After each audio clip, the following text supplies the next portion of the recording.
Indonesian सफ़ीर की naval chief admiral Naveed Ashraf से मुलाकात। एडमिरल नवीद अशरफ को नेवल चीफ बनने पर मुबारकबाद दी। तर्जुमान पाक बहरिया दो तरफा बहरी ताउन पर तबादला ख्याल भी किया गया।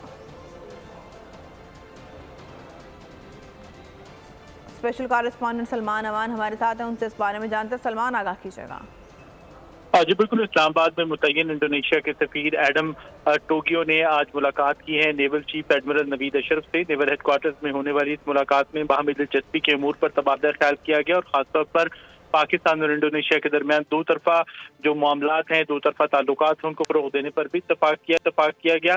तर्जुमान पाक बहरिया के मुताबिक इस मुलाकात में इंडोनेशियन सफीर ने नए नेवल चीफ को एडमिरल नवीद अशरफ को मुबारकबाद दी ओहदा संभालने पर और नेक तमन्नाओं का भी इजहार किया। और इसके अलावा पाकिस्तान और इंडोनेशिया के दरमियान मैरीटाइम सिक्योरिटी के हवाले से जो ताल्लुकात हैं, उमूर हैं, वो भी ज़ेरे बहस आए और इंडोनेशिया के सफीर ने खित्ते में मैरीटाइम सिक्योरिटी को यकीनी बनाने के सिलसिले में पाकिस्तान नेवी के किरदार को भी सराहा। जी ठीक है, बहुत शुक्रिया सलमान अमान, आगाह कर रहे थे।